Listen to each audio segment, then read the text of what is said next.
here, and welcome back to Trilby's Notes. So, in the last episode, we had a flashback to basically the origin of the idol, and we're playing as Mabuta, who was on a slave ship and thrown off because he had a cold, and he's been rescued by another ship, the Sea Angel, which was mentioned earlier, and now he wants to make an idol to worship the gods for his life being saved.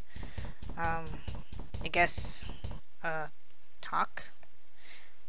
Mabuto was talking to himself. But anyway, we need to find a piece of wood and a chisel. This guy has something. I don't think I'm standing close enough. Point to chisel. Oh, right there, lady? Oh, I see you want something to carve with. Here. The sailor handed Mabuta a sharp, almost brand new workman's chisel. Just ring it back when you're finished with it. Okay. Not that Mabuta could understand what you're saying, but we do. And we'll be sure to bring it back. But now we need a piece of wood to chisel down, which I'm guessing is down here. So go down ladder. O'Malley shipping. Open crate. A strong smell of tea rose from the cracks in the wood, but Mabuta had no interest in the actual contents of the crate.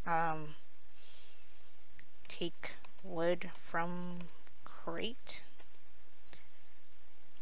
The wood of the crate seemed ideal for Mabuta's intentions. He decided to leave it here until he was ready to carve the idol. Yeah, though. Use chisel on wood. Here we go. With the chisel and wood of the crate, Mabuta could finally create his offering. After several hours, Mabuta was very pleased with the result, a fine rendition of his kingdom's god of fertility and good fortune. So, how did everything turn out so poorly? All that remained now was to return the chisel. Well, yep, there's the idol in all its splendor. Anyway, go up ladder. The guy was right over to the right, so... Oh, good God. Sound.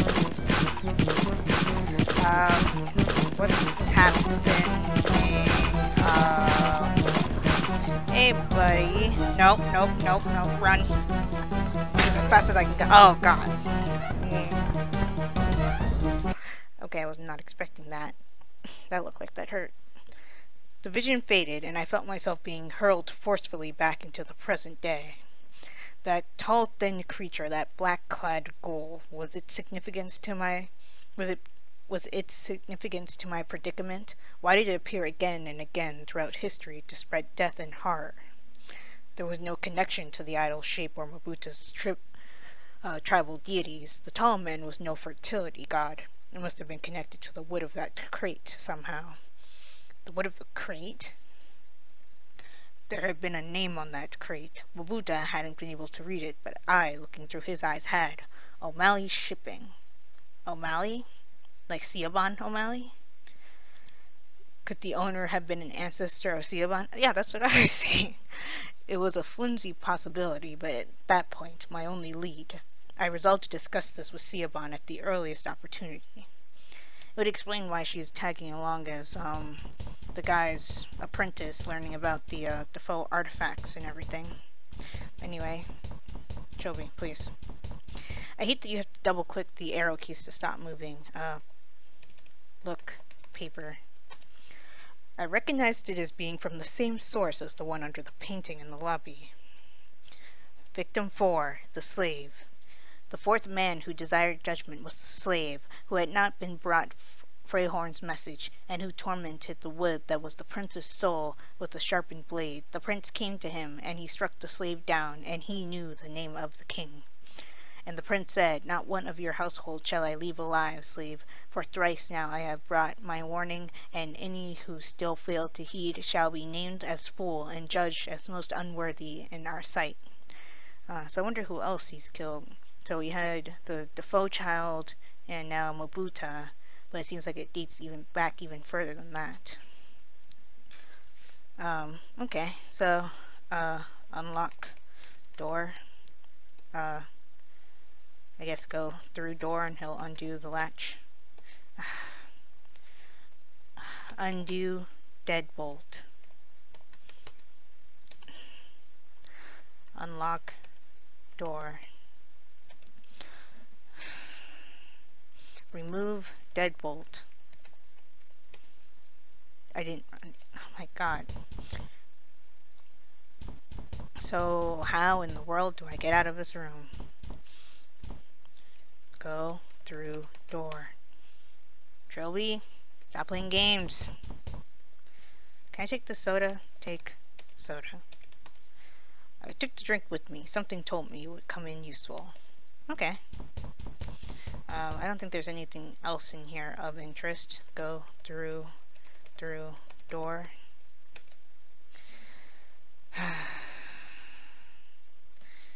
I can't shift to the shadow world because I can't go through the store. I guess look.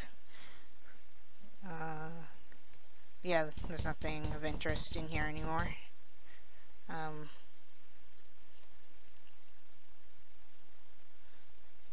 Unpick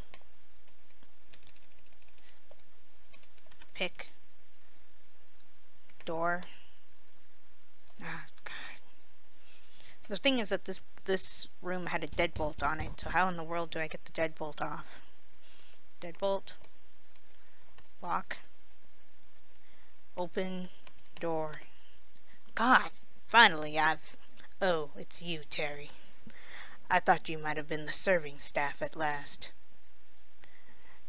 Why was it so hard to open that door? You have to be so specific, and it seemed like I was being specific enough.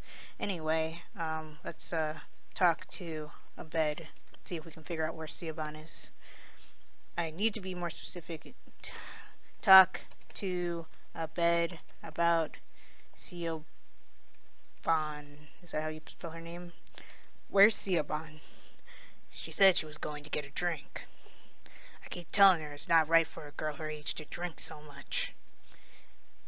But what do I know about young people today? So she went to go get something to drink. So where would that be? Can I go through here now? Go through door. Kitchen door. Okay.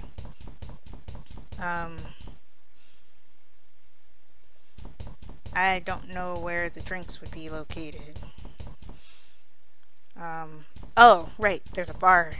Go through door. There you go. Mr. Railby, have you seen any of the hotel staff anywhere? I'm afraid not. That is weird. Perhaps they go to bed early in these parts. So let's talk to Siobhan. Talk to Siobhan.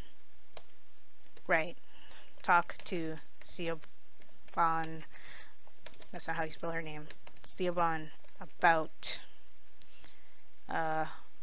O'Malley shipping. I don't know if I can fit all that. I didn't understand the word O'Malley. Talk to Siobhan about past? I don't know. Talk to Siobhan about crate. There we go. Do you know anything about the history of your family? I wouldn't be much of a history student if I didn't, now would I? I'm researching my family tree as part of my diploma. That's ideal. I appreciate this may sound like an odd question, but trust me when I say it's important. Did your family run a shipping company in the late 18th century?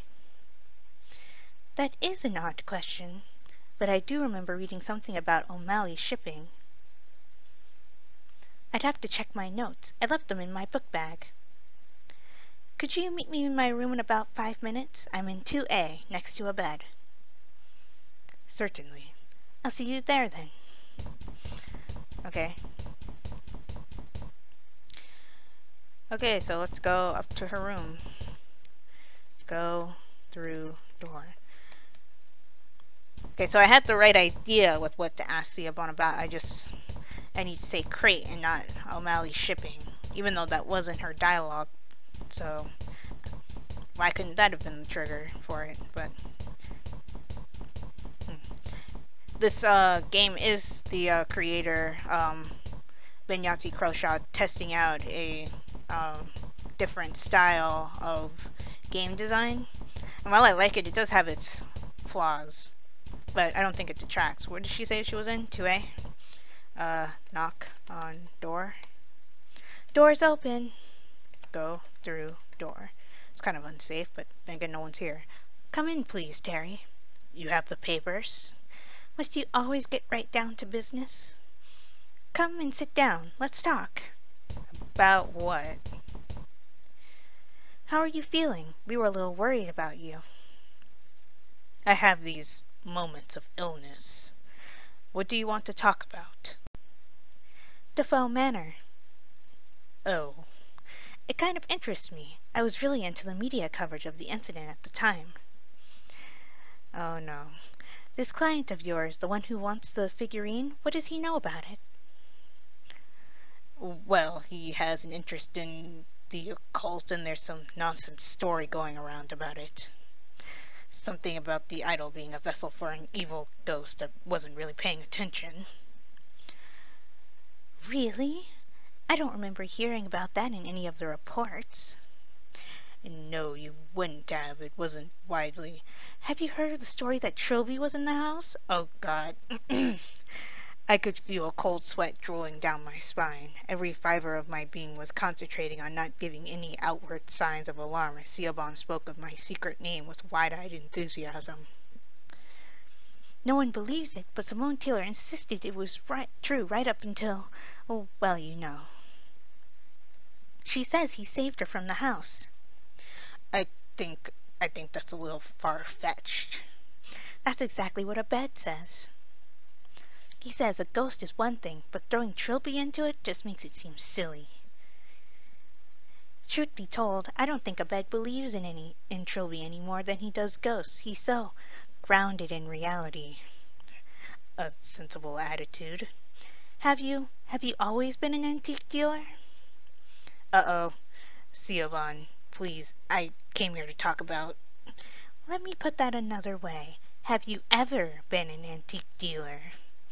Oh, we're shifting. I knew it. The outfit, the hat, Terry Railby, you're him. You were in Defoe Manor.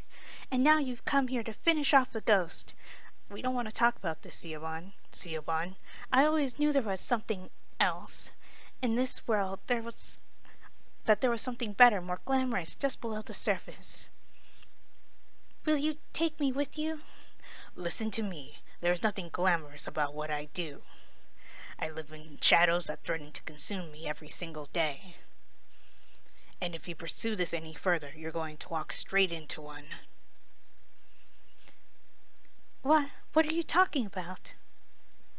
There is something extremely dangerous in this hotel. I don't know what it is. Oh God, no. God, Trilby, stop tripping. Get out. Kick. Tall man. Kick. My God. No. Kick. Please. Okay, thank God. Oh, we kicked Siobhan. Okay, well, Siobhan was out cold but uninjured. She would probably be safe on her bed while I continued my investigation. Oh, well, that was nerve-wracking. By the way, if you're not quick enough in kicking the tall man, he will tear your intestines out with his bare hands. Yeah, like in the first game, and, 5 Days of Strangers, what I mean by first game in the Chisholm Mythos series, you can die. So, I'm just gonna save real quick, just because it makes me feel better. And, yeah, so, apparently we hallucinated that Siobhan was the tall man, and when she came over to help us, we kicked her in the face, but, we had to. It had to be done. So, anyway, so Siobhan's onto us, she knows our secret, and apparently she's a huge fan. Why is everybody that we meet in these games a huge fan of Trilby the cat burglar? I mean, Simone was too, but she wanted it for like a story or something. So I guess we should go talk to Abed about Siobhan. well, not tell him that we kicked her in the face and knocked her out, but maybe ask about her apprenticeship a little bit more. I don't know, I still have that soda. I feel like I'm supposed to give it to him. Give soda to a bed. That might have made sense in another place and time, but not then. Okay. Talk to a bed about Siobhan. Where's Siobhan? Just gonna ask the same thing. Okay. Maybe I wasn't supposed to leave that room. Okay, well, yeah, so we're back in the shadow world now. I could go back to Siobhan's room and see what was in there, because the room did seem to have something in it other than certain death. If there's nothing in there, I'll end the episode and then figure out where I'm supposed to go next. There's something that I've noticed about this game, that it's not too straightforward what you're supposed to do at times. Go through door. Door was stuck shut. Okay, never mind. So yeah, I'm going to leave this episode here. If you enjoyed this episode, give it a like. Be sure to like my Facebook page and follow me on Twitter, both of which will be linked in the description below. And be sure to subscribe for more. And if you are subscribed or a new subscriber right now, be sure to hit that bell icon so you get notified of when I upload videos. This is Viola Rules, signing off. Talk to you later.